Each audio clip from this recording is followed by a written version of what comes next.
Once again, if you see my face, you know, it's about that time. Sports Talk Tuesday on the 2Faces made for radio. And before I start the theme song, I must let it be known I do not own the rights to this music. Yeah, that's where we go. Let's kick it. That's my jam. Y'all know nothing about that. Y'all too young for that. As my man Zay would say, it's before your time. It's before your time. My man Jay Smitty will be hanging out with us. I'm your man Joe Corey. This is the 2Faces made for radio. Sports Talk Tuesday. About to get it in. We're going to have a review of this past NFL week as well as your college football. College basketball is starting to warm up a little bit. We'll talk some NBA. And you know we got to break down the wonderful world of the NFL. Some surprises, some bums, some surprise bumps. All that's coming up. I'm your man Joe Corey. Once again, 2Faces made for radio. That's the other face right there. Definitely made for radio because he won't cut that damn beard off. Just Smithsonian. Smitty, a.k.a. Jason Smith. What's up, my guy? How you doing, brother? Doing good, fam. How about you? Yo, I am good, man. Happy to be doing what we love to do, talk sports on a Tuesday when things have died down after a tremendous Monday night finish last night. That's one thing I say about Monday Night Football. If they give you two bad teams, at least they're two bad teams that match up good against each other and look like a good game. So, yeah, that's what that was. All right, so let me do this. Okay, cool. Okay, make sure everything's good. So let me shout out, and I don't know if everyone's tuned in yet, but as we've told you, the show is now moved over to our Facebook page, the 2Faces made for radio Facebook page, and don't forget our website, which does not have full sports like we talk on Tuesdays, but it's still pretty damn entertaining. That is 2facesmadeforradio.com. That's the number 2, facesmadeforradio.com. And on that note, that's what it is. My man Smitty will hit you with the headlines, and then we'll break down, again, reviews, rankings, standings, and all that good stuff. So with that being said, Smithsonian, take it away. We got quite a few headlines today. We're going to touch on some NBA stuff, a little bit of college basketball, like you said, is just starting to kind of heat up a little bit. Then we got some NFL headlines. So, man, we're going to start up with the Trouble in Paradise, of course. I'm sure everybody's heard that Draymond Green will now be suspended for the upcoming next Warriors game due to the dust-up between Kevin Durant and Draymond on the sidelines the other night during the game. See, I heard it. I saw a post about it, but I just thought it was just, okay, they fussed and they're going to get back on the court. I didn't know it escalated to a point to where Draymond had to be suspended. I didn't see any of the footage until just before the show started. Yeah, they apparently it was bad enough. Boogie had to take Draymond and put him all the way to almost the other side of the court. And some people were holding KD back as well. I mean, you ain't really got to hold KD back because he's 100 nothing pounds. So, put a hand in his face, make him feel tough anyway. But yeah, I don't know what started. I mean, what it looked like is they were coming down the court once they crossed over half court. KD was calling for the ball. Draymond decided to keep it. And, of course, Draymond doesn't have hands like KD's got hands, so he fumbled it, tripped over his own damn feet, ended up giving the ball. And he turned it over too? Right. Wow. So they call a timeout, get everybody back to the sideline, and I don't know what was said, but KD was less than amused and was running his mouth, and they started yapping back and forth. Well, apparently, I was reading this story just before we jumped on here that showed actual video of KD talking about it, and it appears to show if you're decent at reading lips, he says that's why I'm out. He's like, I just want to play basketball. Wow. And walked off. He walked his way, and the video cut. But Draymond, I don't know what the hell Draymond was so mad about. Like, he's the one that completely blew that whole play. So that was his damn fault, up, down, left, and right. So he can't even talk shit. I don't know what he was mad about in the first place. Because a man was trying to tell him what to do, and he wanted to take control. And come on, man. That's the best scorer that we've seen in a long time who's just automatic from offense. You give him the ball. There's no question. Draymond seemed like the type that would tell Michael Jordan no. Right. When Mike's asking for the ball. Tell Kobe no if he's feeling it. And so there should come as no surprise. They know who they're dealing with. And wow, the whole part about that's why I'm out, that's the part. That's very, very intriguing, should I say. Well, and it drove me They keep pissing him off, Wayne. You're right. Just despite them, I can see him doing that. What made it worse is Draymond tried to split a double team and go through like he's got skills like that. Like, Oh, no, he thought he was dude, Iverson. you need to Or be you a think you J.J. Walker. catch and shoot only. That is your gig, catch and shoot. You ain't So nobody. You nothing. You don't talk shit. yeah, That's why he don't get shit. the suspense is going to cost him $120,480 to sit out that one game. He ain't Must be tripping. nice, but yeah, he's not worried about it. $100,000 one game. One game, son. That's the major contract. That's them big contracts, boy. Golly, you feel that percentage. Damn. That's it. So another thing, we've talked about this for the past since before basketball season started. Okay. How the Warriors plan to keep this group together. There's no way they can afford it, blah, blah, blah. Well, I guess they decided to find a way around it. Oh, and it comes in the form of them building their new building.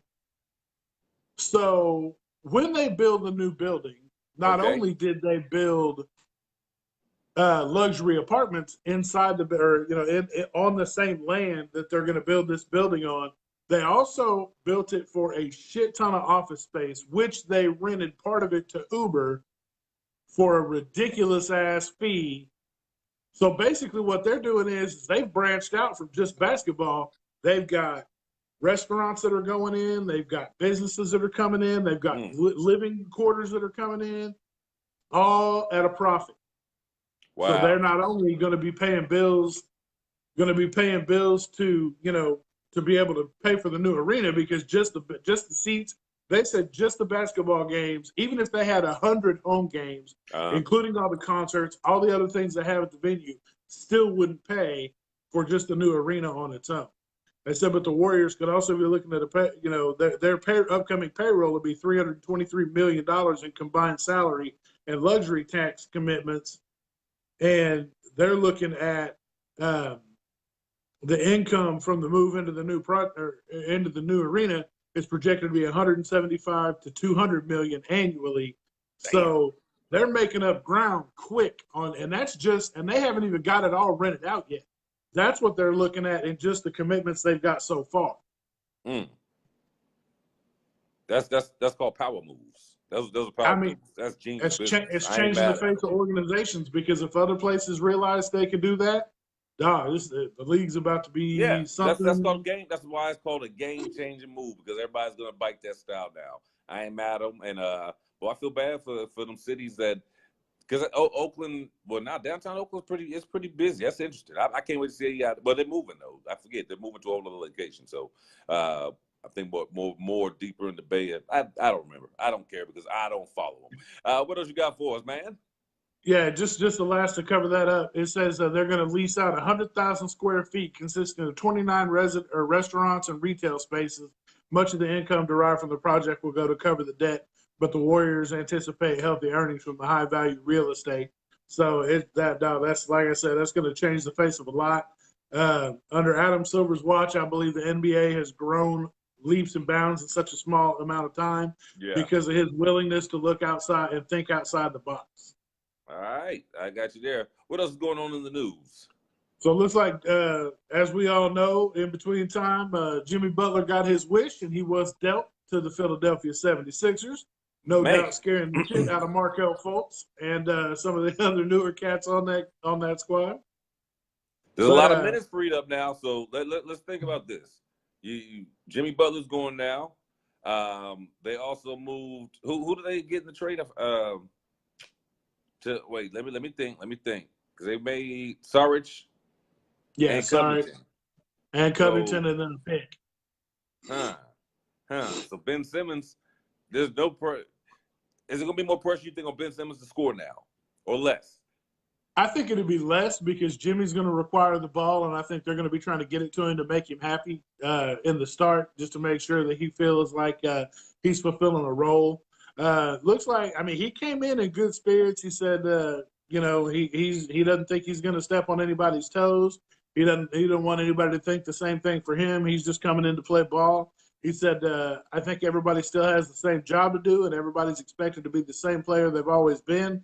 And that's why I think it's going to be successful. So I think coming in with that mindset may help out.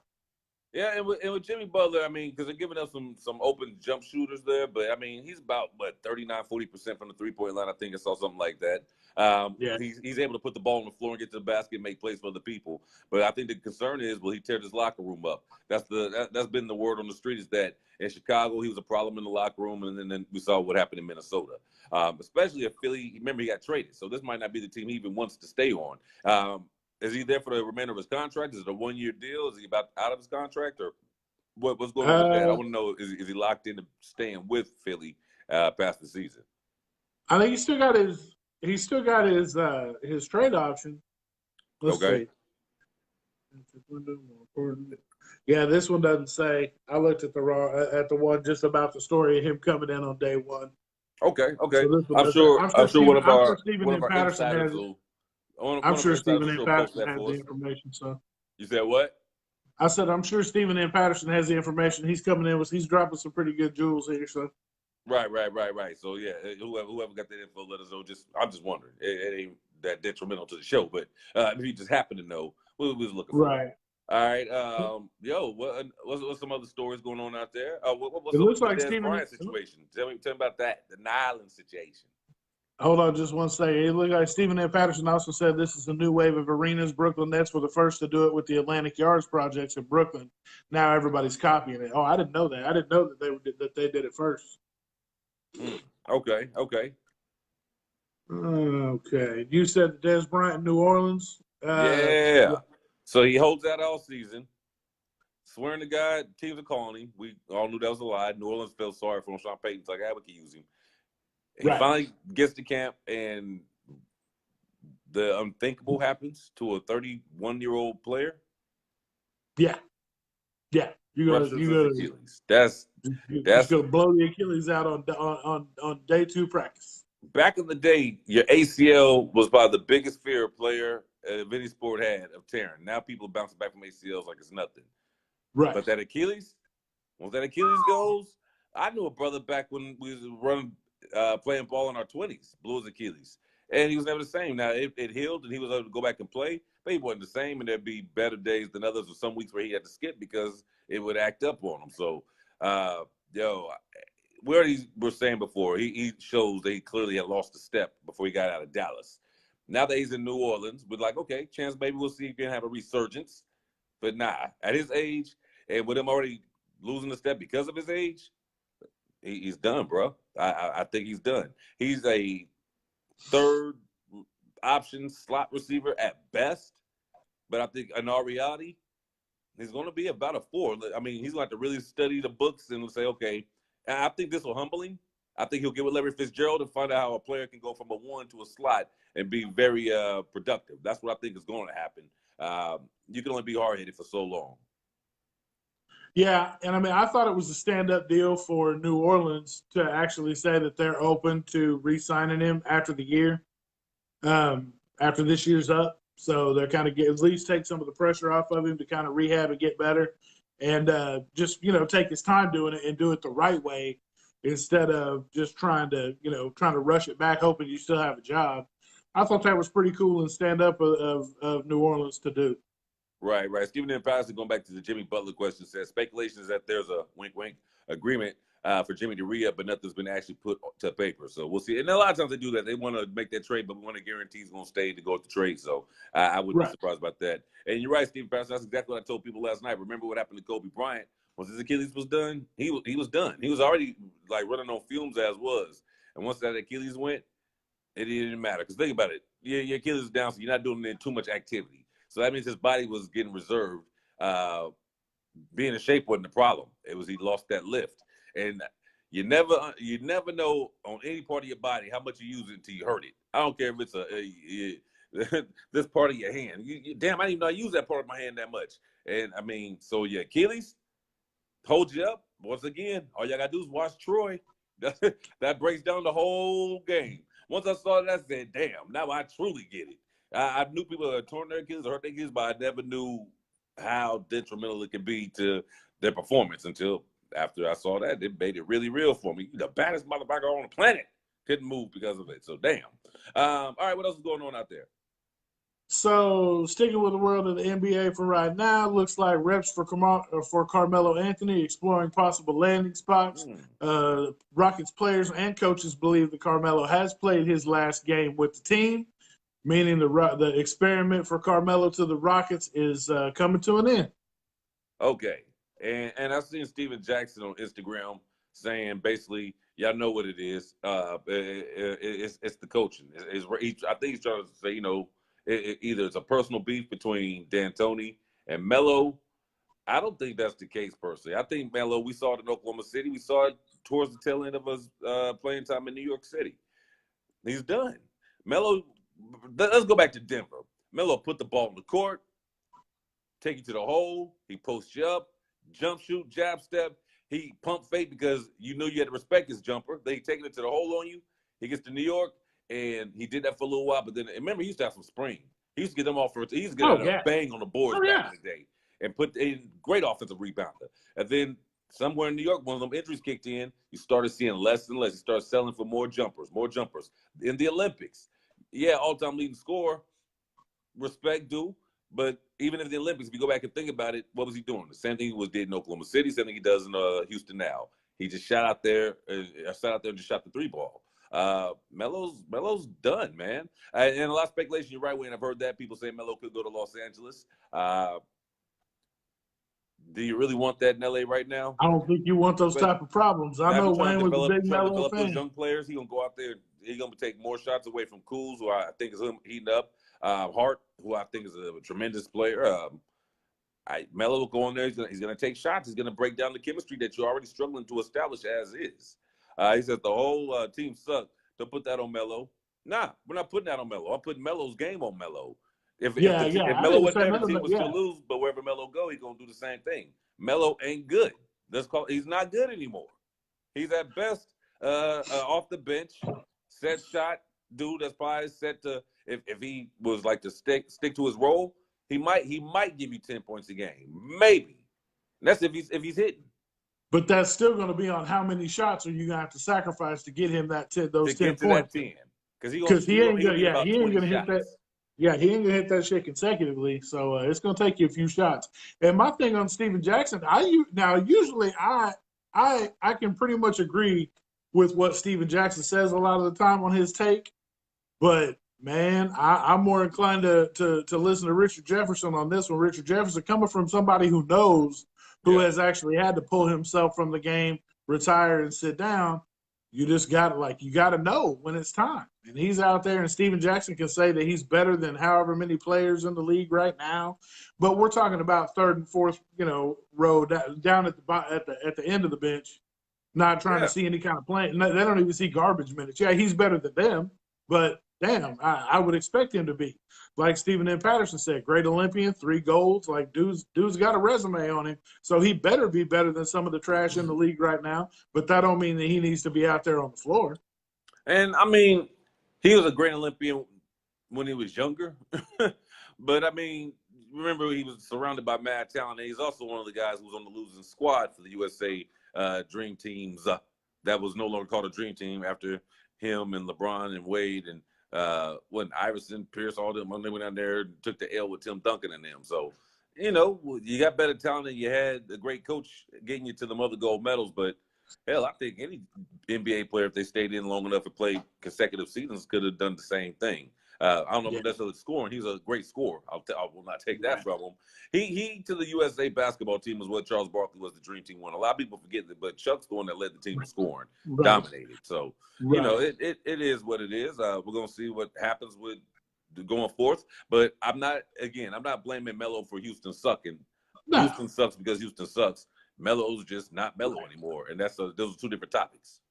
Right, and I mean, it's one of the things like Wayne says, "Don't worry about us, Joe. We'll take care of Melo." Like jump in the Lake outfit and automatically become great. Look here, honestly, the only team that he can go to is going to be Golden State because they can cover up his discrepancies. I put that on. I commented on someone's post and said that same thing earlier. At Golden State, they can cover up his mistakes. So that's about the only team to go to. Any other team you go to that's fighting to get somewhere or struggling, everything's going to be amplified when you got that ball and you're missing. So, because you're Melo. Not because you're just some guy that they brought in, because you're Melo. Every Right. miss is going to be talked about. And you see how they're doing the highlights now. All they're showing is bricks. What, a week ago? He had like a 28-point explosion or something like that. But I told people, slow down. He's good for that. He'll give you maybe 3-4 games like that. Out of 82, that's not what you need. Out of 82. Yeah. I can't do that. I can't. That means he's going to give you one every quarter of the season. No, sir. Can't do it. Not for that kind of money. And I mean, and that's the thing. Like, he'd be decent for a third set rotation in Golden State, but you're not putting him out there second rotation because you need to keep the flow going. And he's not. He is a proven flow stopper. He's going to kill that.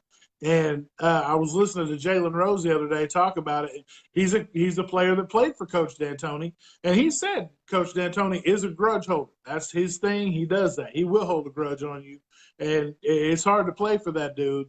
But at the same time, I don't think that's what this is because, like you said, we saw the same behavior coming out of Oklahoma City, and he didn't do anything to change it even coming off the bench. It's just more noticeable now because he's coming off the bench. And I'm not saying Billy Donovan's a great coach, but I get tired of hearing people say Oklahoma City didn't use him right.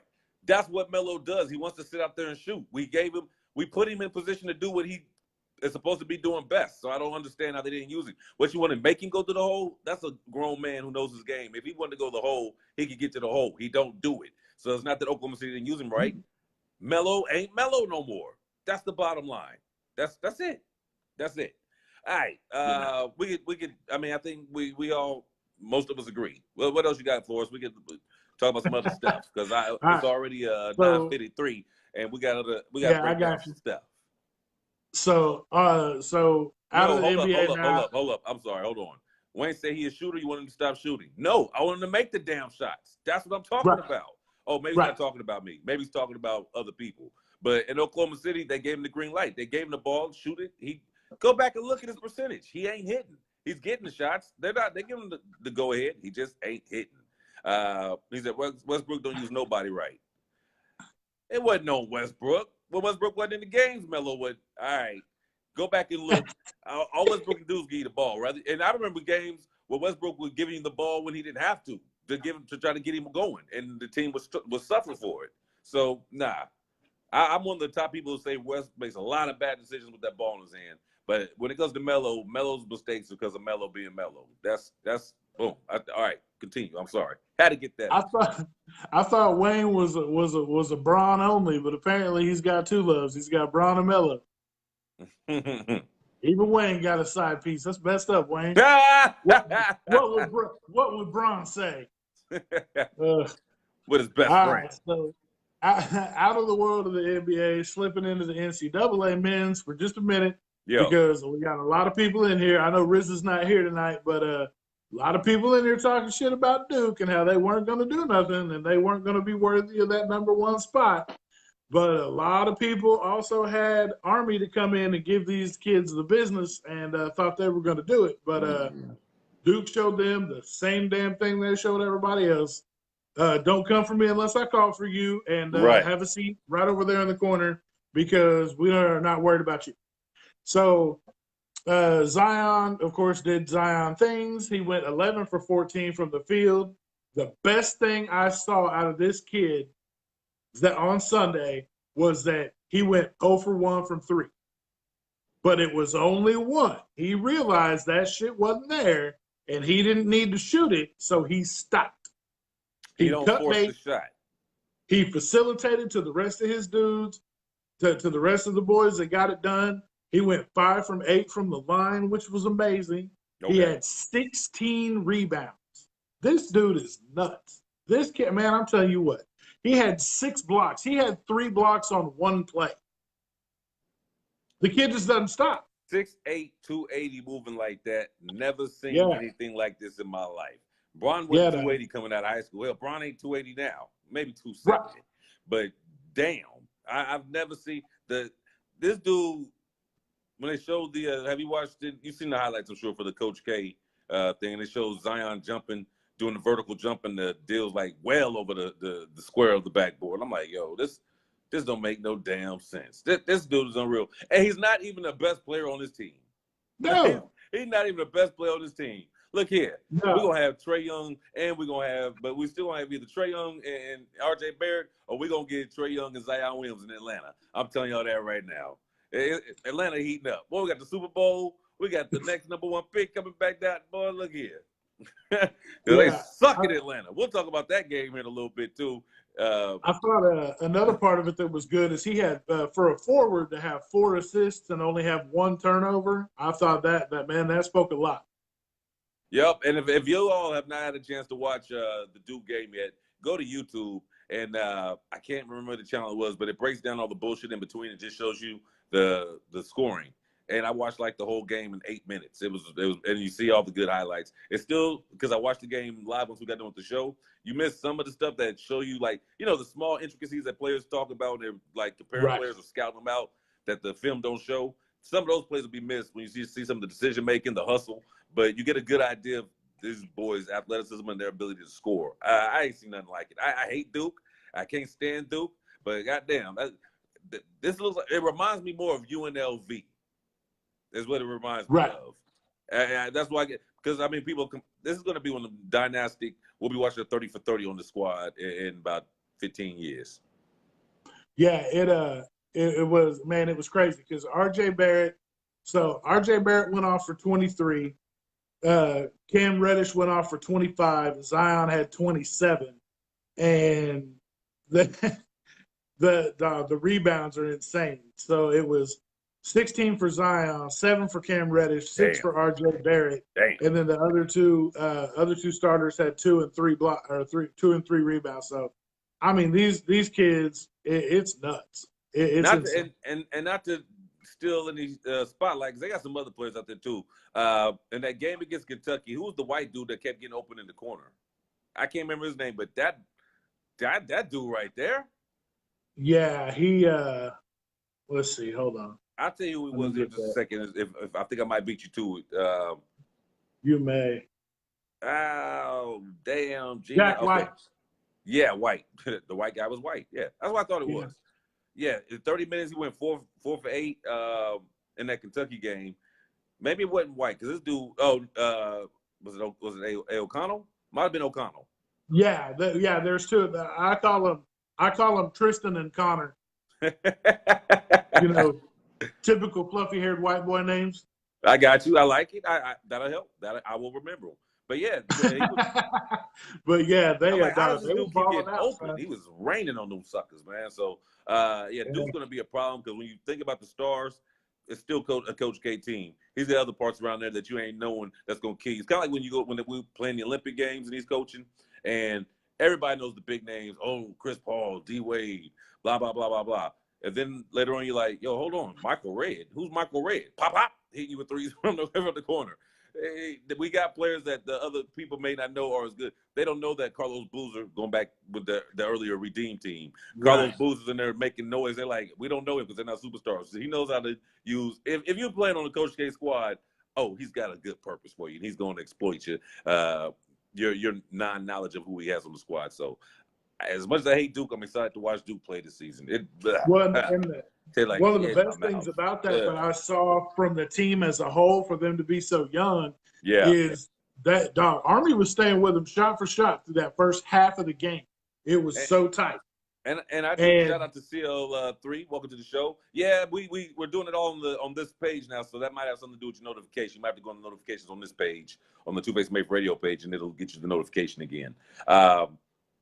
But their ability to be so unselfish, I think, is also an amazing thing, Jay Smitty.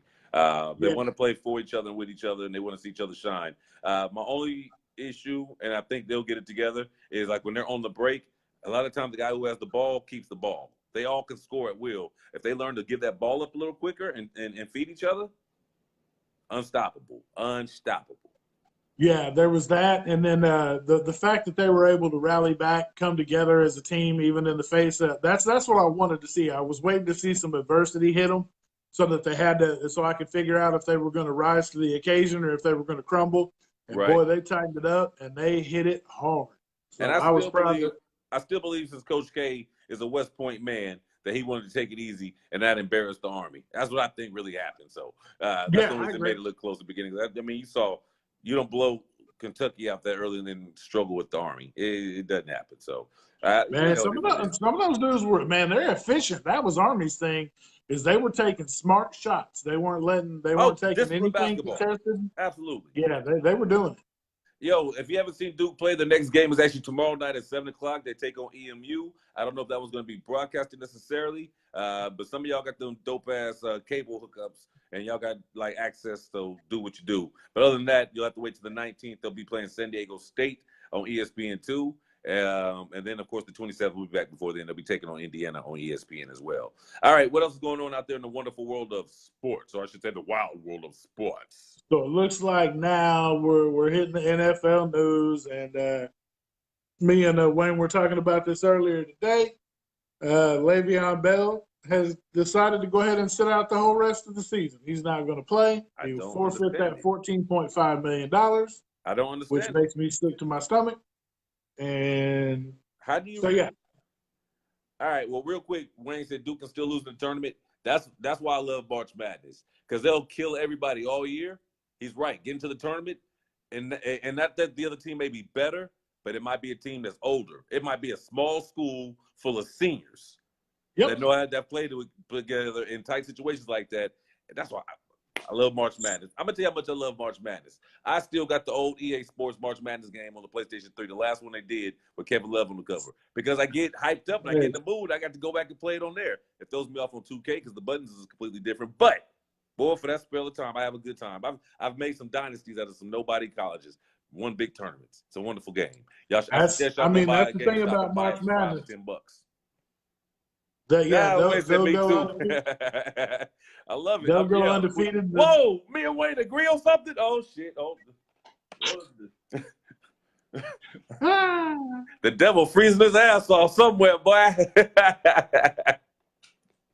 But yeah, that's the thing about March Madness is they'll go undefeated and smash cats all year, and then they'll lose to Southeastern Polytech State by like 30.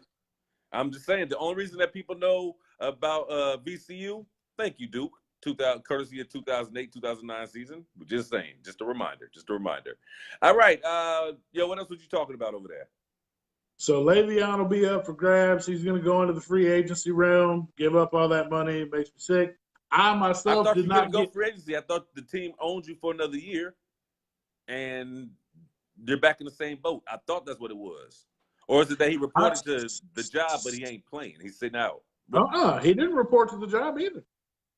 So he's not reporting, just saying, "Ooh, I'm hurt." He went to Pittsburgh, but did not go to the Steelers camp. Like he didn't go to the stadium, didn't talk to the coaches. They still have not talked to him.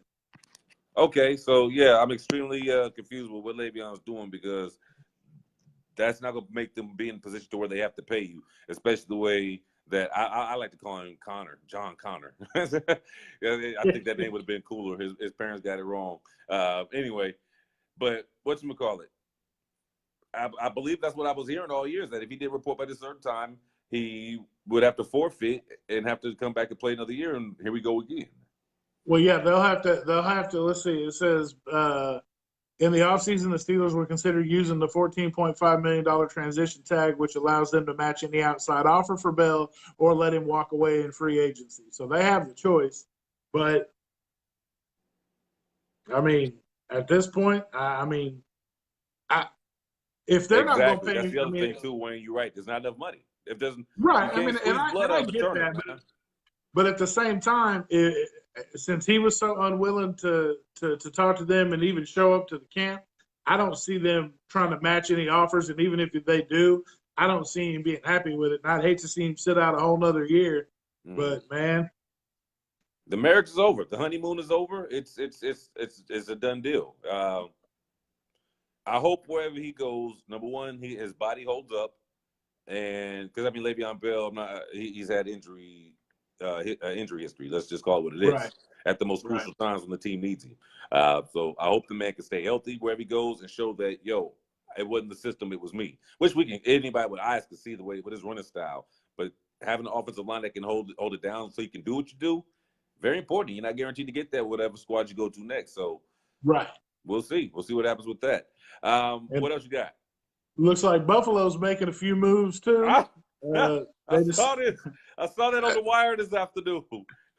so not only did they waive Terrell Pryor, but they went ahead and let go of your boy Nathan Peterman too. The answer, the man that was going to be the end all be all, Did you call that man the answer? Did you call the that man answer guy, the answer? the great white hype Nathan Peterman. Oh wow, that's funny as hell, bro. Yeah, what killed me about Terrell Pryor is they only brought his ass in 2 weeks ago. that shit, we got it wrong. 2 weeks, dog. You can't even unpack in 2 weeks. You know what? Honestly, Terrell Pryor is overachieved. He was a great college quarterback. I won't say great college quarterback. He was a great college football player. It was always a question about his accuracy, which is why he didn't end up playing quarterback in the NFL, even though he did win a Rose Bowl with Ohio State. Was it the Rose Bowl? When they beat Arkansas. That was the last time we saw him play. I can't remember what bowl game that was because the Rose Bowl is normally Pac-12 team versus a Big Ten team, typically. So I can't remember which one it was in. But he came in playing wide receiver in Cleveland first. He was all right. He had a chance to learn under people like Josh Cribbs and them, but Josh Cribbs wasn't even a go-to receiver. He's more of a return guy. Terrell Pryor just been all right. He's been that guy's like, shit, we ain't got nobody else to grab Terrell. And he's serviceable on a bad team. But, I mean, nobody. Apparently not. I stand corrected. You know what? I have nothing else to say on that point, Coach. Continue with your story, sir. Because they wheeled his ass right out. 2 weeks in and out. Like that's not even he came in to serve a 2 weeks notice. Yeah. So, and then rounding out the NFL news, everybody's favorite lovable coach, former coach of the Browns, Hugh Jackson, has found a spot for the third time in Cincinnati. Is it third time in Cincy? That's what it says. It says basically, third stint in Cincinnati. What he is going to be the special assistant to the head coach. Sounds like some made up shit to me. So that he didn't. Special assistant means I'll give you intel when we play the Browns. That's all I can help you with, though, because pretty much he said, "I'm pleased with the opportunity to join the Bengals this season. There's a lot of talent on this team, and I look forward to doing my part to help it finishing strong this season." Well, let's be honest. Hugh Jackson couldn't close a window, so I don't expect to see him doing many great things for the Bengals. So, yeah. Well, all right. Hats off to you, Hugh Jackman. Oh, my bad. That's not him. Nobody even knows this guy's name anymore. That's a hey. You're not with the family no more. I don't know you anymore. Don't you do Wolverine like that? All right. What else? What else we got in the world of news? That's it, dog. I'm wrapped up. All right. I was trying to do some research to find out how many quarterbacks were taken after Peterman in the draft that year. But I didn't get to it in time, so it's all right. It's all right. If you find that information while I'm going over some other stuff, let me know. I would love to know that information. Who did you pass up to get Peterman? All right, so let's talk college basketball a little bit more. We got the AP Top 25 rankings for you, teams to watch out for, and what I'm gonna try to do really, really hard this year, and I haven't done it in the past. I've tried it, but I've never been able to be consistent with it. I'm gonna try and watch those good old ESPNU channel games full of like Loyola States, is because there's some good games. I like basketball so much. I mean, I can watch junior high kids play, and I can be entertained. I love basketball that much. It's just there's so many goddamn games. You're talking 120. You think about the college football games, 120 teams, and they only play in 10 weeks. You talking 120 whatever teams in college basketball playing multiple games in a week. So it's a lot, but I'm going to try my damnedest because I'm interested. Plus, the one time I did a little bit, I did extremely well on my bracket in March Madness. I knew about some of these small schools going in, and I want to try to assist y'all because I'm tired of wearing y'all out in the March Madness bracket every year. All right, so at number 25, we got Buffalo. They weren't even ranked last week, but they in there now at 2-0. Marquette's at 24. Purdue's 23, up one slot. LSU's up one slot to 22. TCU's up down a slot. They're 21, 2-0 still. They're just people felt like they just didn't look as good playing. UCLA is number 20. They're up a slot. Clemson went up 3 spots. They're number 19. Michigan's at 18. They went up 1. Mississippi State went up 1 at 17. Virginia Tech is 16. Syracuse is 15. I won't even talk about the up and down slots since nobody's lost. It's just been people's opinion. The only teams that's lost have been Kentucky and Michigan right now. We'll get to them. Syracuse is 15, Florida State 14, Oregon 13, K-State's 12, Michigan State's 11. They really only dropped one slide after losing two, by the way. They lost the number one team in the nation. It'd be like that. Kentucky dropped 8 slots after getting their asses blasted. I'm talking dirty, disrespectful, porn-style ass blasting is what happened to Kentucky in that game. Number 9, you got Auburn. Number 8, you got Villanova. At number 7, UNC.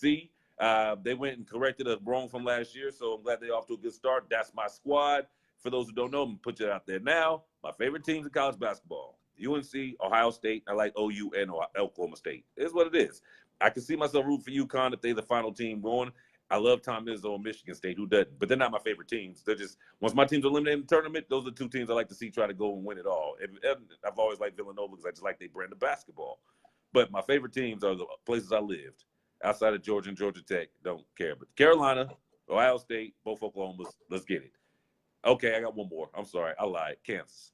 My mom and them from there. I got family ties in Kansas. I got in my closet right now. I still got a Paul Pierce, Kansas Jayhawks jersey. I like it. You got to respect KU, even though they still always disappointing to destroy my goddamn brackets. I got a daughter in Kansas, and I don't even root for Kansas. Fuck that. That's pretty funny. That's pretty damn funny. Yo, Smith, where are you from originally? Oklahoma City. You're born there? Yes, sir. Oh, well, yeah, of course you're not going to like Kansas. Yeah, that there you go. There you're right. It's in the blood, baby. In the blood. I understand. All right, continuing on, we left off at number 9, Auburn. Number 8, Villanova. Number 7, UNC. Number 6, Nevada. I have not had a chance to watch them play yet, but they're supposed to be really serious. They got this kid who's real awkward with the shot. Light-skinned dude with braids. Like he'll slap your mama, but he can shoot the ball. But it's an ugly, weird, awkward shot. It's real slow. I can't think of his name right now, but whenever y'all just remember to check out for Nevada, and y'all see the shot, you're like, that's the dude Joe was talking about. But it's effective. But I don't know if it'll work in the league because it's so slow. He don't get that shit beat up every time he even think about shooting. It's just think about it's already blocked. Don't even do it to yourself. It's worse than Lonzo? Love that color. You said what? It's worse than Lonzo? It's awkward. It's not as you just gotta see it. You just gotta see it. I'm gonna find the footage and I'll post it just so y'all can see his jumper. I'm sure I can share it from an ESPN site. At number 5 is Tennessee. They're supposed to be serious this year. Watch out for them. Virginia's coming back from last season's successful, regular season run. Destroyed everybody's bracket, you bastards. Number 4. Number 3, Gonzaga. I'm still waiting to see what the hype is on them. At number 2, you got Kansas. And number 1, everybody saw it coming, the Duke Blue Devils. Upcoming games to keep your eye on in the world of college basketball. As a matter of fact, was this tonight? Georgia Tech and Tennessee are playing right now. Tennessee is actually up 33-25. And LSU already beat the brakes off of Memphis, it looks like, 85-76. And that's what's going on tonight. Maybe those are just top 25 teams. But if you just want basketball all in together, I think there's plenty out there. I just don't know what channel's going to be showing it. ESPNU probably. This will be one of those nights I was talking about. Guess I'll get started. Loyola's playing CSU Northridge. Guess I'll tune into that at some point. I mean, I watched Cal Lutheran play against UC Santa Barbara. You know, there's teams like that playing, but you never know. Those will be some of the teams that mess your bracket up real good. Right now, Cal's struggling with Hampton, for example, 12-7. You're talking about a D1 squad. UNLV 6-4. LSU and Memphis are playing. Keep your eye on Memphis. Memphis might be that team. You know how we did in football, how we chose Herm Edwards' squad? Let's make Memphis our team to look for because we want to see what Penny Hardaway do on the coaching. Oh, that's right. I forgot about that. Yeah, so Memphis is the official, this year's official team to watch for the 2Faces Made for Radio squad. So, all right, we're going to keep an eye on Memphis going forward. And they're not looking good right now, though. Like I just told you, they are actually losing to LSU. Oh, I'm sorry, lost to LSU 85-76. But they got a kid out there, Tyler Harris, 20 points, 2 rebounds. Memphis is going to be a good team, though. I saw one of their game highlights. They look pretty good. But Penny's already saying they don't have the players they want, but they're starting to get some really good recruits. A lot of great players come out of Memphis. People don't know Memphis as a basketball city, but it really is. They got some nice talent in Memphis. And if you just do your Google and find out how many players in other college or NBA people come out of Mississippi, out of Tennessee, you'd be very surprised, very surprised. But those are some of the upcoming games. Otherwise, we really don't have anything exciting to watch college basketball-wise for quite some time, y'all. It's still warm up. This where everybody's playing the scrubs. However, on Wednesday night, Michigan and Villanova, that'll be worth watching. Eastern Michigan and Duke, I told you about. Michigan State be on TV, see if they're bad, if they can redeem themselves. Kentucky is going to be taking out that Duke ass whooping. They already took it out on one team. I don't remember who it was, but they got them. North Dakota, they're next. Marquette and Indiana should be a good game as well. Watch Indiana. They got a freshman that everybody was after. I think he might have been like the fifth biggest recruit. But Indiana got him. I think he's a guard. Watch for this dude also. Pretty special player. All right, that's all I got for you in the world of college basketball. We already talked about Draymond Green in the NBA news. Also in NBA news, not dealing with sports or the stats or anything like that. But Matt Barnes, shouts out to him. He got custody of his boys over Gloria. So we know she's been kind of volatile. I ain't gonna get all in that family's business, but I am happy anytime a man wants to step up to the plate and be there for his kids, and he gets the opportunity. Shouts out to him. Shout to Matt Barnes too. The man knows good weed. Anyway, moving on. Yeah, you have to go to Join Joe's sports group, and you'll see the footage of him, Kmart. Who was it? I see it in my head, but I can't think. Al Jefferson, and Katino Mobley. Talking about smoking weed in the NBA and how many players actually do it, and they're smoking while they're doing the show. Yo, it was one of the best sit downs I've seen in a long time. they asked K-Bar there, like, have any ever smoked during the game? And Matt Barnes, when did I not smoke? Since high school, I smoked before the games. Imagine how much of a beast Matt Barnes would have been if he wasn't smoking weed, though. Wow. During games. Do what you do after court. But during the game, it gave him his edge, whatever. But then K-Bar told a story, and he was like, I never smoked during the game. He goes, I smoked before a game one time. I wasn't supposed to play because my hip was hurting or something. He goes, but I ended up playing, and I went for like 24. Dang. So it was no longer a concern of his going forth. Derrick Rose came from Memphis. Memphis University, absolutely. And I still wonder how that happened. How did you get the best point guard in the nation? Well, they did that a couple times. Oh, because they had a certain guy coaching at the time who also brought in Tyreek Evans that next season. So that's what Memphis was doing at the time. They were damn good recruits. I don't know how much of it was clean and dirty, but they got it done, and they got away with it if it was dirty. What's up, Michelle? Welcome to the show. I have not seen your faces. It's such a lovely time. Nice to have you. What else we got over here? Oh, let's get back into other stories. It seemed like there was one other sports-related story I want to tell y'all about. Oh, kind of related sports. I talked about it yesterday on our broadcast. For Super Bowl, EA Sports has stepped up to the plate, and they're having a Welcome to Atlanta party featuring Ludacris, Migos, my man Lil Jon going to do a DJ set. It's going to be off the chain. So if you're not into Maroon 5 and you would rather party big, holla at your boy. If you want to come out here, I got room for maybe, I'm looking at space in the studio. I got room for maybe 2 or 3 people. That's it. First 2 or 3 people want to crash with me for Super Bowl weekend. You're welcome, because Atlanta is going to be on fire that weekend. I'm telling you now, I ain't going to step out. I might not go into the city during that time. I might stay over here in my lovely suburb of Stockbridge, Georgia. Because that traffic. I don't blame you. Dude, have you had to drive through Atlanta in your travels yet? Oh, yeah. Oh, so you know about this traffic. I drove through Atlanta with a shitty rented U-Haul trailer with a car on the back of it in my truck and swore I'd never go back.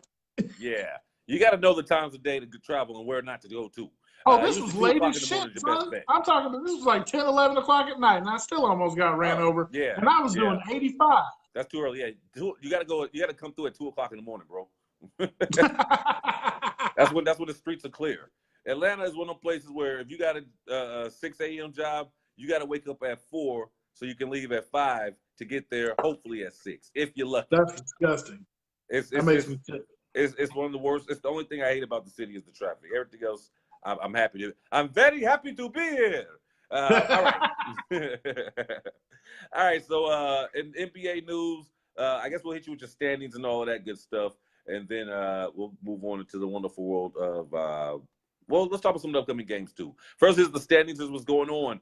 In the Eastern Conference, the Toronto Raptors lost their second game. They're sitting at 12-2. The Milwaukee Bucks are 10-3. It's weird. They got up for that Golden State game and then kind of fell off. That tends to happen, and that's what separates good teams from great teams. Milwaukee's still growing. We'll see where they are midseason. The Greek Freak still needs to get that jump shot. He can get to the hole anytime he's ready. We've seen that, but he's got to learn that. If he can learn to hit a mid-range, I just need 10 to 15 feet. And boy, somewhere inside there, he's dangerous. Philly is number 3 at 9-6. We'll see what happens with Jimmy Butler gets in the building. Indiana Pacers actually number 4 at 8-6. Here's a surprise: the Boston Celtics are the 5th team, barely over 500 at 7-6. As a matter of fact, they've lost 2 in a row right now, so 5-5 in the last 10 games. The Charlotte Hornets are number 6 at 7-7. The Detroit Pistons, who I told y'all would probably be a playoff team, and right now they're holding down the number 7 spot at 6-6. And this I did not see coming: the Brooklyn Nets. It's still mad early; they could fall out, but they're 6-8. I think Detroit stays because honestly, the teams that's under them, who gonna pass them up? Orlando will get a lot better, maybe beat Brooklyn out. Miami, that's the only squad. Shout out to Hassan Whiteside. I know y'all saw that double he had, damn near triple double he had the other night. The Wizards ain't gonna do nothing. They need to move John Wall and Bradley Beal and just start fresh and get what they can out of that situation right now. The Bulls ain't doing shit. The Knicks ain't doing. The Knicks might turn around. When's Porzingis due back? Does anybody know? Because that could be the difference maker. It doesn't seem like any time. I think he retired and didn't tell nobody. Because I feel like that. I'm not hearing no talks. We'll see. The Atlanta Hawks and the Cleveland Cavaliers round up the bottom of that. All right, in the Western Conference, Golden State 11-3. The Trailblazers are 10-3. Denver Nuggets 9-4. LA Clippers at 8-5. The Oklahoma City are 5 at 8-5. And that's probably where they'll stay in the middle of the pack. I expect them to pass up the Clippers and probably be the number 4 spot like last year. I don't think they're better than Denver right now, but we will see. The Spurs are number 6 at 7-5. The Grizz 7-5. The Kings still holding on at 8-6. This is going to be like every year, an interesting race, but I think it's going to come down to that number 8 spot. I think you can pretty much settle in them top 7. I take that back. I'm not sold on the Clippers 100%. I'm not sold on Sacramento, obviously. And Memphis is still suspect. I think your usual suspects will be the top 3. You go to State, Portland, Denver, throw Oklahoma City in there, and San Antonio. Those will be your usual suspects. The Clippers, Memphis, and Sacramento, I think will make some changes as far as their play goes throughout the season, which will open up room for the Lakers. I think the Jazz get in, and I still think Anthony Davis drags the Pelicans in. I think those 3 teams will replace the 3 that I mentioned that are at the bottom feeders. Maybe. I was waiting on Wayne to come in there about Kyrie, too. He said Kyrie wanted to be the man, huh? Yeah. So, man, like we said the other week. I thought the Celtics were going to be a problem, but, man, it looks like they're having problems instead of being one. Here's what I find funny. We said it last week. You wanted to have your own team, huh? You didn't want to be a sidekick to LeBron. Now instead you're a sidekick to a 20-year-old. Take that, Punk. Hey, get behind me, Kyrie. I got this. That is hilarious. Jumped out, as Flavor Flav once said, jumped out of a jar into a jam. I can't do nothing for you, man. I can't do nothing for you, man. Right. So it is what it is. Hey, get your weight up, learn to play, and stop running to another team. I don't want to see you in your 3rd squad in as many years. Man up and just play ball. All right, upcoming games to keep your eyes on. Wayne said Lakers the 5th seed. What now? I said Wayne said Lakers are going to be the 5th seed. Who do they put out to get there? That means they expect them to be better than San Antonio at the end of the year. I think San Antonio is going to be the 5th squad in there, 4th to 5th team. I got to see the Lakers. I just want to see them go on a good 4 or 5 game win streak, just so I can see them get some confidence. Because after that, if you lose 1 or 2, you know how to get it back together. I just want to see them put together a string of games where they play well, where they play better. I'm not even looking for them to, boom, there it is. It's the chemistry. But I need to see a good 5-game run of them just knocking out teams. Because in that 5 games, they're going to play a couple scrubs, but they'll play a couple of good teams. And we'll be like, okay, they're figuring it out. As long as they get it figured out by March, I'm straight. I'm straight. All right. Games coming up. Tonight, you got Nuggets and Rockets. Rockets are actually winning that one right now by 2 points. The Hawks and the Warriors on NBA TV, so that's something to watch if you want to see Trae Young get it in and see their asses get wore out at the same time. That ain't going to be pretty. All right, the Thunder and the Knicks will be playing. That's going to be the RZA Wayne Hater Bowl. 2 teams that get hated on the most of any team in basketball in our sports circle will be squaring off. Trailblazers and Lakers, part 3. The Sixers and Magic. Jimmy Butler should be on the court by then. Also, the Heat and the Nets, only because I want y'all to keep an eye on Brooklyn. I think they got something brewing over there. Toronto and Detroit, you get to see the former coach of the year take on his former team. Also, the Pelicans in Minnesota. Let's see how Minnesota plays without Jimmy Butler now. Also, Utah and Dallas. And, well, no one cares about the Spurs and Suns, so I apologize for even going there. On Thursday night, TNT, nothing really to write home about. Warriors and Rockets was supposed to be a good game, but we know it won't be. Hawks and Nuggets, Spurs and Clippers. On Friday night, if you can pull yourself away from high school football, the Raptors and the Celtics will be playing on ESPN. Will be must-see TV. Heat and Pacers, Jazz and Sixers will be a good one. Also, the Kings and the Grizzlies, since right now they're in the playoff run in the top 8, something worth seeing. But you probably won't watch it because they're not on national TV. When Toronto and Boston's playing, that's probably the game you're going to want to watch. Trailblazers and Timberwolves, and then we got to just go on to Saturday night. In case I got to see what the primetime games are. We'll talk about that in college football. Thunder and Suns. Sadly, that's going to be a better game than it's supposed to be. So I guess watch it. Nuggets and Pelicans. Jazz and Celtics. You're going to see Donovan Mitchell take the boys on. I believe he's back on the court. I saw that dunk last week. That was unbelievable down the lane. They showed it on Thursday night on TNT. That damn Donovan Mitchell's got some spring. He's got some. He's got that Derrick Rose kind of spring when Derrick Rose wasn't getting hurt back in the day. Also on Sunday, if you need a break because your market's not showing any good football games, Lakers and Heat, you already know, at Miami. Grizzlies and Timberwolves, Trailblazers and Wizards, just in case you might want to see John Wall take on Dame Lillard. And then Warriors and Spurs, they're 7 o'clock on NBA TV. And then Monday night, because Monday night football actually is going to be good next week, so you might not care about Monday night basketball. As a matter of fact, Nuggets and Bucks is probably the only game worth watching on Monday night. Other than that, Thunder and the Kings. That'll be a good one, too. Thunder and the Kings. That'd be worth watching. But we'll talk about that Monday night game here in a minute on our pick'ems. All right, that's it for the world of the NBA. Let's talk college football. The playoff picture. It ain't changed. Alabama, Clemson, Notre Dame, Michigan, top 4 teams. Smitty, do you see that changing up? Eddie, do you see anybody tripping up? Holla at your boy. No, not really. The way everybody's been playing, everybody seems like they're coming out with that fire pretty consistently. So, I mean, the only thing I could see is possibly Notre Dame stumbling a little bit. But they got number 12 Syracuse this week. I didn't know Syracuse was playing that well, but again, y'all got to remember they play in the conference they play in.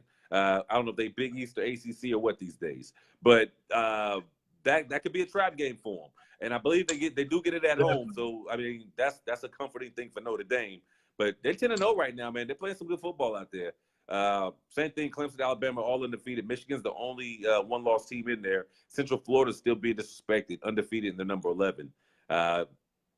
Maybe they jump up if they beat number 19 Cincinnati this week. Maybe not because Cincinnati's number 19, as opposed to being a team above them for them to climb the ladder and jump over. So yeah, defending self-made champions are getting no respect. So I don't know exactly how that's going to work for them, but I feel bad. I don't know. But I don't think it would be the same thing as like when Boise State was, had all that shine a few years back and they weren't getting the love that they were supposed to be getting. I don't think it's that kind of deal. You put UCF against you put UCF against Alabama and see what happens.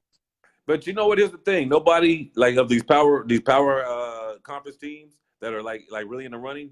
They don't want to play Central Florida. They see something out there that got them worried because they don't want to have that. They don't want that stumbling block. Because they're the ones that have something to lose. And UCF exactly, and no one's taking that chance. So other teams keep an eye on. Georgia's 9-1. They got UMass this week, but everybody knows it's going to come down to them in the SEC championship. If Alabama beats Georgia, they're done, and everything will stay as put. I expect Ohio State to be Michigan, but even if Ohio State does beat Michigan, I think all that does is open up the door for OU to sneak in there if that was to happen. Georgia, in order to shake things up, they got to beat Alabama, but I think even if they do, politics will kick in and Alabama will maintain being in the top 4, and Georgia it'll be like last year. It'll just be 2 SEC teams and then Clemson, Notre Dame. I think the only way you avoid having 2 SEC teams in the top 4 is that one of them is going to have to lose twice during the regular season. Otherwise, the committee is going to always make an argument for that one-loss team to be in there. Yeah, I don't see that happening. And I'm right there with Wayne. I just started to say that. I've been an OU fan since a baby boy, and they don't deserve it right now because I'm telling you. Not with that defense. They can. But I take it back. Look at Kansas City, though. If you're good, you're good because you still got to outscore them. We're not. We hold OU to a higher standard because we've watched what they are supposed to be like, and we know what they can recruit and where they get players from. So there's no excuse for them to be that bad on defense. But you still got to outscore them, as Oklahoma State found this past week, 48-47, which pissed a lot of people off because Oklahoma State should have been in that game. That tells you how bad that defense is, or how much there is a disconnect of knowing and awareness for the defensive coaching staff and the players. Nobody's on the same page out there. I mean, Jesus Christ, I'm seeing defensive backs all in the same spot. It's like, yo, y'all supposed to be in some kind of zone, and y'all don't. It's the craziest thing I've ever seen. Yeah, no, It's, it's been a rough unbelievable. go for But real. I mean, think about it though. If Michigan loses, let's say OU wins out. Let's say they beat West Virginia. Washington State, y'all think they deserve to be in the top 4? No. Ohio State, I feel about Ohio State the way y'all feel about OU. I don't think they deserve to. If they get in there, it's going to they ass smacked. And that's what it is, though. That's why you love the playoff system now. If they don't deserve to be in the championship game, then they won't make it. They'll get to the playoff and get put out. That's just why we have this what it is now. Because, I mean, if you look at the rest of the teams, nobody else is just dominating. You're waiting for either Notre Dame or Michigan to drop the ball, and then that's when the arguments are going to kick in. People will make arguments for Ohio State. They'll make arguments for OU. I think what's going to end up happening, though, honestly, the way that defense is playing, I think West Virginia is like on pace to beat Oklahoma this season because they can score with you. And I think their defense, at least their defense knows each other, know where the hell they're supposed to be at, which puts them in a better position. Yeah, that's going to be the thing. If they're going to lose to anybody else, it's going to be West Virginia because those cats can come out and straight sling the ball, put it where it needs to be, and our guys can't keep up. It's just that way. And that see Wayne always got throw bro. Look, it's Stu's fault, huh? It's Stu's fault, huh? No, Wayne, it's Obama's fault. Get it right, man. Get it right. It's President Obama's fault. Thanks, Obama. All right, so that's what happened in college football the past week as far as big games. Alabama blew the brakes off of Mississippi State. Boston College, they thought was going to challenge Clemson. They did not, 27-7.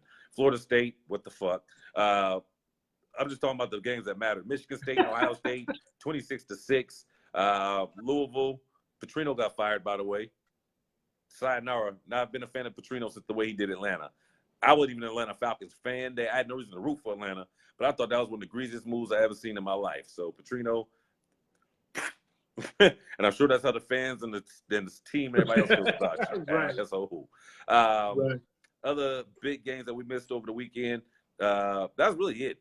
Boise State, Fresno State, 2 ranked teams that played, and then that's pretty much it. So upcoming games this week, we're coming down to that part of the season where it's no real major game to really care about. So in the top 25, you have Boise State, New Mexico, Ohio State, Maryland, West Virginia, and Oklahoma State play. UMass and Georgia, I already told you about. Kansas and OU will play. This better not be a damn game. Oh, word on the street, Les Miles might end up in Kansas, huh? I saw that. I saw that. You know what? Here's my thing. You have good coaches, but you got to still be a school that's attractive to recruits. Is Les Miles, does he have enough respect? Because, I mean, he's been out of football for what, just a season now, season and a half? But he didn't leave hot. It's not like you were hot and then sat down and then you're trying to come back. I was like, I remember when LSU was dominating. Will this younger team want to say, I kind of know you? Kansas, I do know Kansas in football, and those two things don't go together. So we'll find out how Les Miles does if he decides to go there. But I don't think he carries the same weight that he used to. I don't think he'll be able to get any kind of recruit. Now, if he goes and starts to build something, possibly he could possibly get something done. But I'm like you; it's not really a destination city for football or anything else, really. So. No, Wayne, I'm not into the show. We still got NFL to talk. I got you, bro. I got you. We're going to stay on a little longer tonight. And again, Kansas, how do you recruit players to come play there? He's going to have to be in a situation where everybody's got their heads in the books, in the newspapers across the United States, looking for players like Kyle Van Der Esch, who play 8-man football out in Utah, to find that 1 4-star player that got away from everybody that can help turn your whole program around. Because, I mean, you're in the Big 12, so if you can find one player that can make your team just a little bit better, that makes other guys want to go and play for you. Because Kansas high school football is not bad. They got good players that come out of the state of Kansas. They just go other places. So if you can get them to stick around, you can be a competitor in about 4 or 5 years. But it's going to take about 4 or 5 years. And Kansas, they can't be, and I'm sure they won't be. You can't be impatient. You got to understand it's going to take time to build because you're Kansas, and we're talking football, not basketball in Kansas. I mean, it's going to take a lot. He's going to have to get awful blue chips on him, and there are going to be a lot of black duffel bags, a lot of Lexuses floating around because that's going to be the only way you're going to get people to come play for you. The dudes that you get to come play basketball, you better get them to go back and help you on recruiting football players at their high schools. All right, Alabama be taking on Citadel. This is why Alabama, if they lose, they don't deserve to be in the top 4. They got what I like to call a pussy-ass schedule. That's right, a pussy-ass schedule. That's what they had this season. Idaho and Florida, Penn State and Rutgers, Mid-Tennessee and Kentucky. The downside of the season where the good teams just polish up before bowl season, put up stats, give their guys who have a chance to win awards shots to get their stats up, and Heisman guys to show out one last time. Mississippi State and Arkansas, Northwestern and Minnesota, Utah and Colorado. These are conference games. Utah State and Colorado State, Syracuse and Notre Dame. Talked about that earlier. Is that going to be a night game? It'll be on NBC. No, it's an afternoon game, 2:30. Boston College will be beating the shit out of Florida State. Michigan and Indiana could be a trap game, Michigan. I hope they take an L because I hate Michigan. Sorry, Harbaugh. You should have stayed in San Francisco. Wasn't your fault. I know. I'm sorry. Moving on. Washington against Oregon State, Duke and Clemson, Rice and LSU. That Duke-Clemson game might be a trap game as well. Duke is slick, playing well. They're 7-3 on the season. For the last 3 or 4 years, Duke has been sneaking up and playing all right football. They've been showing they're more than just a basketball program. But again, it's the ACC conference, so when it comes to football, there's only right now, one team, and that's Clemson. Well, throw Boston College in if you want to. Rice and LSU, Cincinnati, Central Florida will be playing, Iowa State and Texas, and then you get Arizona and Washington State. And real quick, in our 2Faces Made for Radio selected squads, we got to check in with Arizona State and see what they got going on. Arizona State is currently holding it down. Wait. Oh, they were off last week. I knew that. Okay, I had to work last week at my 9 to 5, and it threw me off. Don't worry about what I do in my 9 to 5. None of your business. Before that, though, they did beat UCLA 31-28. They're 6-4, 4-3 in the Pac-12. Herm Edwards, you're moving things in the right direction there. I ain't mad at you. That's what's going on in the world of college football. All right, NFL. Let's talk about last week's games. Let's talk about them. First of all, let me get this right because I didn't go through and check over these. I was in disbelief over some of the games I saw. Not surprised some of the games I didn't see. We're gonna work backwards. Lonnie Colon, my brother from another, I hate your ass right now. So all weekend in fantasy football, I was losing to my man Lonnie in one of our leagues. I accepted the L. But when we got done with the show, I was like, oh shit, we tied. Odell Beckham, I got him. He was lighting it up last night. So like, okay. But the problem was on the other side of the film, my man Lonnie has Marquise Goodwin from San Francisco, who still had a chance to get the ball back and make some noise and hurt me. But you know who else he had on this team? Do you know who else he had on this team? Let me ask you this first. Did y'all watch the last few minutes of that game? I didn't. Okay. It's not going to impact you as much. He has Mr. Sterling Shepard on that squad. Sterling Shepard caught the touchdown pass to win the fucking game. I lost my pen. I'm watching it. I'm like, yo, they moving the ball. Anybody but Sterling. Anybody but Sterling. Anybody, son of a bitch. Sterling Shepard touchdown.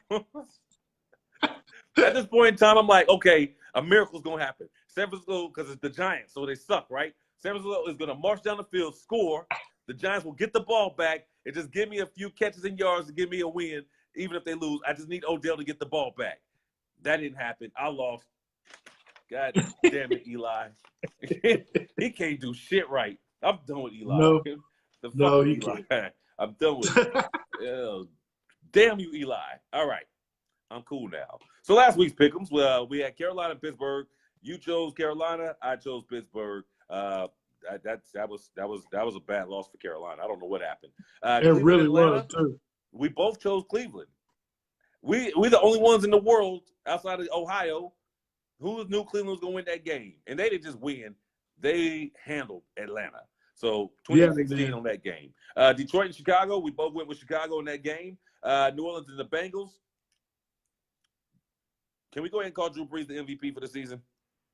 I know Todd Gurley's playing amazing. I know Mahomes is playing amazing, but Drew Brees, if nothing else, he'll win off of the politics alone because we all know Drew Brees has been great for a long time. In his trophy case, I think they'll say he's coming down the end. We got to get it to him. Mahomes is young, he got time. Gurley, he's young, he got time. I think if they keep doing what they're doing, he wins just off of that alone. I'm perfectly okay with that too. He won 28 points he had 28 points in the second quarter. At halftime, the score was 35-7 New Orleans. Yo, Michael Thomas, Ohio State product. Doing big things out there, man. And they don't have nobody else to throw the ball to. That's the thing about it. He's the one guy who's like, okay, we know we got to stop Michael Thomas, but they can't because then he's dumping it off to Kamara or he's dumping it off to Ingram or it was Ted Ginn, but he ain't been out there for some weeks. So Drew Brees, I'm giving you MVP, even if it, because at the end of the day, it's not like they're cheating. It's not like they're both even stats, and you're like, who do we give it to? You know, let's just give it to Drew because he deserves it at this point in time. I don't think anybody would be mad. Nobody should be mad. The Patriots, what happened to the Patriots? 34-10. We both obviously missed that one, along with the Vegas and the rest of the world. Wow. There had to have been somebody born and raised in Tennessee that was like, go Titans, and they picked the Titans because nobody thought that the Patriots were going to get there. I mean, the Titans didn't think they were going to win that game. No. They got drugged through just straight drugs, son. And that's Marcus Mariota, 228 yards, 16-24, 2 touchdowns, no interceptions, a QBR of 88.2, passer rating 125. Unbelievable. Derrick Henry, not great, but efficient. 2 touchdowns. He gave you 5 yards to carry. He only had 58 yards, but 5 yards to carry. I mean, you do the math. 5 times 3 is 15. That's a first down every 3 carries. I'll take that.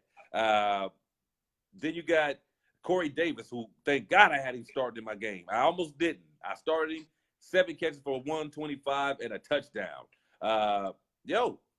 Tennessee, I told you last, and I go back and play the tape. I said, I'm picking New England, but I wouldn't be surprised if Tennessee won this game because they play that ugly football. They play good defense, and they got an ugly offense, but I would not be surprised.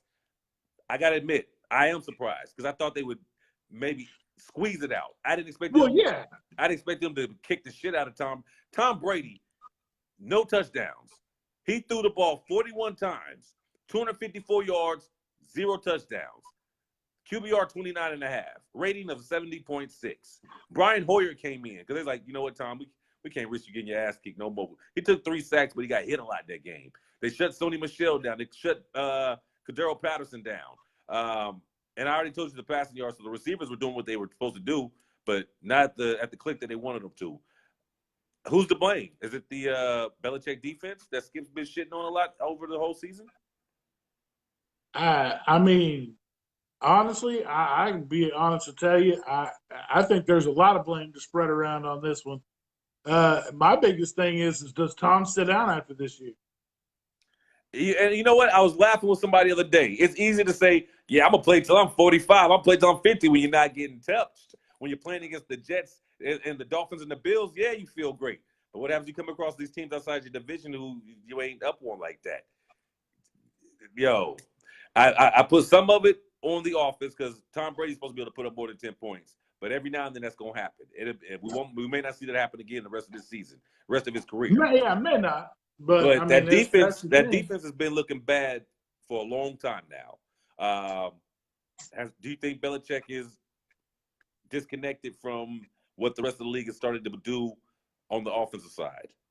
I mean, we've seen him be very old school, stick to what works. If it ain't broke, don't fix it type of guy. So it very well may be that the league's starting to shift in ways that he's not adapted He's not adjusted to. You're right. It reminds me of Any Given Sunday where Al Pacino wanted to be the old school run the ball team where the NFL or whatever league they were in were becoming a passing league, and he wanted to keep running the ball. If that's what he's doing, either it's his coaching or they really are not drafting the right pieces to fit what he's trying to get them to do.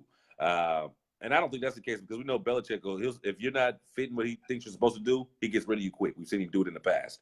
In other games, the Indianapolis Colts beat the Jaguars. I think you did choose the Colts in that game as well. I wrote down. I did because I told you I couldn't trust the Jags anymore. All right. We all knew Kansas City was going to do what they did. We thought they'd do it bigger. 26-14 over the Cards. The Jets. You chose Buffalo. Congratulations. You get I don't know what you saw that the rest of the world didn't see. Oh, you saw that Peterman wasn't starting. I don't know. 41-10. That's unacceptable. Yes, sir. That's unacceptable. Yeah. Wow. The Redskins beat the Buccaneers 16-3. The Chargers, one of the scariest teams in the NFL, don't sleep. 20-6 over the Raiders. The Packers beat the Dolphins 31-12. By the way, we all picked the Skins. Actually, we're on the same page the rest of this way, actually. Seahawks lost to the Rams in a pretty good game. Cowboys and the Eagles. We both chose Philly. That defense, I don't understand what's going on with those guys either. I don't get it. Even the offense, they were sputtering. They were only responding. It's like they weren't on the attack. They weren't on the offense. If this was a boxing fight, they were kind of sitting there waiting to react instead of acting and attacking. Right. So they showed we can score. What's crazy is Carson Wentz went 32 for 44 for 360 yards and 2 touchdowns and still lost. Still lost. The defense could not stop Dallas. I mean, I don't know. I'm not obviously I'm not saying Dallas is going to do anything. I still say they're not making the playoffs. It's just they're in a division where they're beating the shit out of each other. It's a division game, so that's going to happen. Once they go back to playing anyone outside of the division, you'll get the same Dallas Cowboys that you used to see. As a matter of fact, coming up in next week's schedule, let me go ahead and get that going now. Standings, and then I'm going to get the schedule. In the standings, we already gave the standings, did we? No, that was basketball. I'm all over the place. That means that we already Did you hit the Giants beat the Niners? And the Giants, and when I talked about my fantasy football, I kind of did, yeah. Oh, that's right. Yeah, thank you for reminding me. Yeah, thank you very much, Jason. All right, in the AFC, if the playoffs start tomorrow, here's how it would shape up. You'd actually have let me do it this way. In the AFC East, New England 7-3, Miami 5-5. It doesn't matter after that. In the AFC North, the Pittsburgh Steelers at 6-2, the Bengals at 5-4, the Ravens at 4-5. Joe Flacco possibly may be riding the bench this week, and they're saying Lamar Jackson might get the start, which I find funny because Baltimore's still in the playoff hunt right now at 4-5. But apparently they're feeling like, you know what? Let's see if we can give a spark and just go for it. Because I think Harbaugh knows this might be his last season as the coach as well. So keep an eye on those guys. And funny thing happened on the way to the AFC North. The Cleveland Browns at 3-6. They're just one game under the Baltimore Ravens. If anything happens, Baltimore loses and Cleveland wins one, Cleveland, because of the head-to-head, will actually be above the Ravens in that division. Do you know there'll be some very sick people in the world if that was to happen? And don't let them lose to Cleveland in a second game. I'm just saying, when they play again, that'd be very terrible for some people. In the AFC South, the Texans are 6-3, the Tennessee Titans 5-4, the Colts 4-5, the Jacksonville Jaguars 3-6. With both those divisions, I went through all of them top to bottom because they're so close in certain areas. Anything could change. I don't think Jacksonville's going to get back on top. I mean, they've now lost 5 straight games. They're done. They're done. It was a nice miracle season, and y'all didn't finish. When y'all have a season like that, y'all got to finish. It should have been Jacksonville versus Philly in the Super Bowl because they were having that Philly type of season, and they couldn't finish. I thought that and now Jalen Ramsey's out talking shit, talking about he dares Jacksonville to trade him. Bitch, bye. That's on purpose. That's on purpose. He's daring them to trade him so that they will trade him. Or they may say, "You're right. Why would we do that? You're one of the best." And he's going to be stuck in Jacksonville. It's best just to shut up sometimes. You don't always have to talk. You don't always have to say anything. In the AFC West, which I thought was going to be the best of all divisions, clearly I was wrong. You got Kansas City and you got Los Angeles, 9-1 and 7-2. Boy, I can't wait for those folks to play. In the NFC, we'll get into those schedules too, by the way. In the NFC, the Redskins on top of the NFC East at 6-3, Cowboys 4-5, Philly 4-5. In the NFC North, Chicago 6-3, Minnesota 5-3, Green Bay 4-4, Detroit 3-6. Anything can still happen to that division. In the NFC South, 8-1 New Orleans, Carolina 6-3. Atlanta shot themselves in the foot by giving that game up to Cleveland 4-5. And they think they just won 2 or 3 in a row, so that hurt. The Rams in the NFC West are 9-1. The Seahawks 4-5. I mention them because I think that the Seahawks are better than what their record shows. Again, now if the playoffs were to kick off, you'd have the Redskins, you'd have the Bears, you'd have the Saints, you'd have the Rams. Your wild card would be Minnesota and Carolina Panthers as of right now. That makes for a very good playoff outside that NFC East. I think it should be Philly up there. So that also means one other thing. The way they're beating each other up, only one team gets out the NFC East, I believe. I think you will get 2 teams out the South and 2 teams out the North. Hands down, no question. Aaron Rodgers also, as much as I love watching Aaron Rodgers play, we might not see that this year. It's not looking like it's going to happen. They are deficient on defense, just like some other teams that we've talked about. So, yeah. I don't know, man. I don't know. All right, so here's what you got coming up in this week. Let's make our pick'ems and get on up out of here, Smitty. Are you with that? I'm with it. All right, let's do it. All right, so Thursday night things kick off. This is like the third or fourth time these teams match up, and it's always a damn good game. But I think it's gonna be a little different this year because Seattle ain't what they used to be. Packers at Seattle. It's at Seattle, so I got to go with the Seahawks. You going Seahawks? I don't want to, but all right. Well, Aaron Rodgers is my quarterback in fantasy, so I got to go with the Packers. I got him in one of my leagues. I may come back when we're done and switch up because you know what? My heart's leading this one. Next week I'm gonna be saying I knew I should have stuck with. All right, I'm taking Green Bay. I'm taking Green Bay as well. Okay. Aaron Rodgers is still Aaron Rodgers, and that Seattle defense, even though they're playing well, that's not the Seattle defense that they're not playing that well. Seeing. Nah, not that well. Bengals at the Ravens. No AJ Green. I'm going with Baltimore. Yeah, I'm with you on that one. I'm gonna go Baltimore as well. Now, what if Flacco doesn't play? Do you still feel good about young Lamar Jackson taking on Cincy? I've never been a Flacco fan, so yeah, it don't bother me. Okay. Minnesota at Chicago. This is going to be a heavyweight fight on NBC Sunday night. Ladies and gentlemen, I am going to have to roll with the Bears. Yeah, I'm going to go Bears as well. Mr. Trubisky's playing some good football, man. Mr. Trubisky's out there playing a little bit. He is. I got to give it to him. I didn't see it coming. Cowboys and Falcons.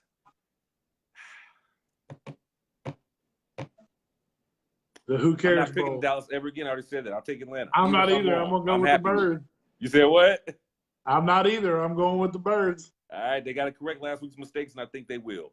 Carolina at Detroit. I'm taking the Panthers to bounce back after that atrocious showing that they gave us last weekend. They better. Or last Thursday, yeah. So who you got? You going with Detroit or you going? I'm going with Carolina as well. At Detroit, we both riding together on that one. All right, Tennessee at Indy.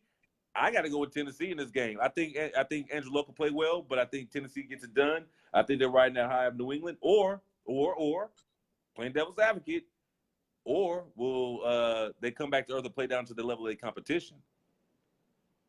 I said he can't wait to start Jackson on his fantasy team. Right. I'm gonna go with Indy. Okay. We got a disagreement finally. Well, that's two. We got the Indy and Cincinnati game where it gets each other. All right. Here is the Dookie Bowl for the week. Tampa Bay versus the Giants at New York. I don't think it matters where the hell they play. Dookie's Dookie. Matter. I don't care what toilet you put it in. Doo-doo is doo-doo. Exactly. It could be Oprah's solid gold toilet. It's still a turd. I'm gonna take New York. I think they're on a mission. I think they're gonna feel good after last week's game. They're playing another not great team. If they're gonna win this game, Tampa's one of those games they gotta win.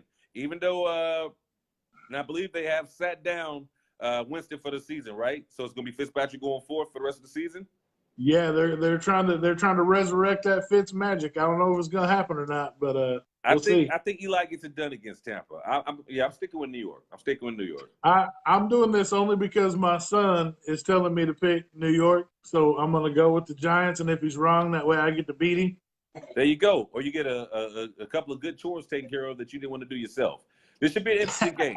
This is our interesting game of the week. Not a great game to watch, but it's going to be interesting. Houston Texans at the Redskins. I think the Redskins are not as good as the record says. I'm going to take Houston to go into Washington and win that one. I agree. I'm going to go with Houston in that one as well. Okay. All right. Interesting. That's going to be an interesting game to watch. Pittsburgh and Jacksonville. Oh, my friend. I believe Pittsburgh has got some payback in store. Jacksonville talked shit. They had Pittsburgh's number last season. They really did. But Big Ben, I think, is licking his chops. He's been watching film. Or because of Big Ben and I can't stand him, even though I like Pittsburgh, I hate Big Ben. I can see this being the one game that Big Ben loses in his run right now, and the one game Jacksonville wins going on the rest of the season, just to make Big Ben mad. I mean, the sad thing to me, the sad thing to me is in all the violence and all the drive-bys that happened in Jacksonville, nobody shot Blake Bortles in the knee or his throwing hand to keep him out of the game. So, I mean, I don't want him dead. I just want him wounded so he can't play. Because apparently he's got videotape of Jacksonville's coach in a dress or some shit because they Who's keep the throwing him backup out in there. Jacksonville? Yeah, okay. I'm sure there is one. I just don't know who the hell it is. Just think if they went in and took Teddy Bridgewater. Just think if they took Bridgewater, where they be at right now? I wanted them to take Baker so bad I could taste it. Man, I'm glad they didn't. All right. Not only for Cleveland, but for Baker, I'm glad he didn't because I'm just selfish. I just want to see him play all the time. I feel you. I'm the same. But I'm gonna go with Pittsburgh. I can't, in good conscience, pick Jacksonville to win a raffle that only they entered. So last season was last season. You got to leave it in the past. All right, so we got another Dookie Bowl for you: the Raiders and the Cardinals. I'll take the Cardinals. I don't even have to talk about it. It's a toss up, but I'm taking Arizona. I'm gonna take Arizona because John Gruden is trying to resurrect the Titanic with the Oakland, and it's not working out for him. All right, I think he's trying to tank the rest of the season. Broncos and Chargers. I got the Chargers. Yeah, definitely. All right. This will be an interesting game. This actually be a good game. Best game of the Sunday afternoon slate, I think. You got the Philadelphia Eagles going to the Dome in New Orleans. I'm going with New Orleans, bro. Sorry. I'm an Eagles fan, definitely. but I'm riding with New Orleans the rest of the way. Yeah. And speaking of which, let's just do this real quick. Final game. This will be the Monday night game in Mexico City. Chiefs at Rams. Not anymore. They moved it. Really? Yeah, it's going to cost the NFL millions, but they went ahead and moved it because that field is in no position. And the players started talking about not playing. They were like, I'm not playing on that shit. They already went down there. They must be playing like on the old playground grass at the elementary school where it's rocks and gravel. I've seen it.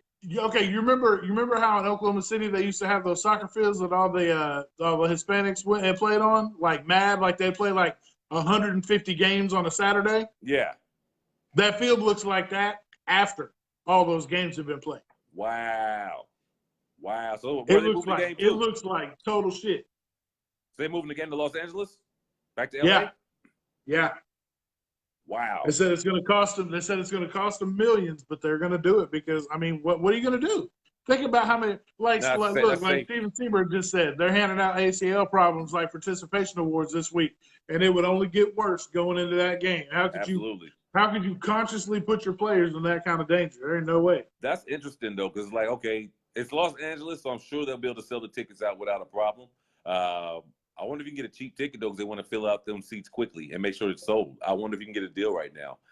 We should catch a flight to LA, bro, and go check that game out. That's gonna be a game to watch. Do the show live from the stadium or something, or at least from Gates Bar. Oh wait, Los Angeles, not gonna be at Gates. All right, so speaking of the Saints, since you say you got to win the rest of the season, here's how the rest of their schedule actually looks. Philly, and it's not gonna be easy. They've got some division games here. They've got Philly this week, then they got Atlanta following week. That'll be a Sunday night game. Then they got at Dallas. That could be a trick. That could be a trap game, but I expect them to go in there and take care of business. Then they're at Tampa. That'll be a W. At Carolina. They're not in the Dome. It could be a little different in Carolina, December 17th. We'll see. It's a little chilly in Carolina. It's the South, but it still get cold out there. And then, actually, no. Yeah, that's September 17th. Then they got to play Pittsburgh on the 23rd, back home in the Dome. And then they got Carolina back in the Dome. So I think I'm going to give them, 1, 2, 3, 4, 5, 6, 7 games left in the season for New Orleans. I could see them maybe giving up 2, maybe. That's what I started to say. I can see it possibly. If it's possible they drop 2, but I'm going to say they're only going to drop 1. And if they drop 1, if they win out, I think they probably let their players rest in that last game of the season against Carolina. So that might be an L there, but that's only if they win the next 6 games going into that game. All right, ladies and gentlemen, I believe we have concluded everything. I think we talked about everything and everybody's mama. That, I believe, is the show. I think you had a good show, brothers. I believe so as well. We were 30 minutes over, so it must have been some good stuff going on in here. Had a lot to cover. All right, there you go. So, our first week on the 2Faces Made for Radio Facebook page doing the show. A lot of people are following us as friends, but they're not following the 2Face page. So y'all spread the word, copy the link, share it. I'm sharing it as much as I can. I might have to start doing more advertisement with myself, doing live videos saying, hey, check us out. Smitty, feel free to do the same with your crew. And we're going to get the viewership drawn and blown up over here. On that note, good show, brother. Well, can't wait to do this next week. Speaking of which, on Monday when we do the top headlines of the week, today's only Tuesday, and we already got a lot of headlines that hit since today. So we'll talk about it. Shouts out to the Smith family. I don't know what's going on over there. All right, y'all. Have a good rest of your night. Increase the peace, squash the beef, keep God in life, and we will see you next Monday. Have a good rest of your week. Actually, Mr. Butler, there's something you don't know nothing about here, brother. That's what they call a MacBook. Yeah. Ooh. I always try to get at you about the Let me shake this ice out on these cats real quick. You know you fucking with, boy? You ball over here. All right, you have a good night. Be easy. Increase the peace, squash the beef, keep God in life. Smitty, I'll let you later. Waniac. Yes, sir. You're a maniac. CL3, have a good one, man. Take care of that baby. Peace.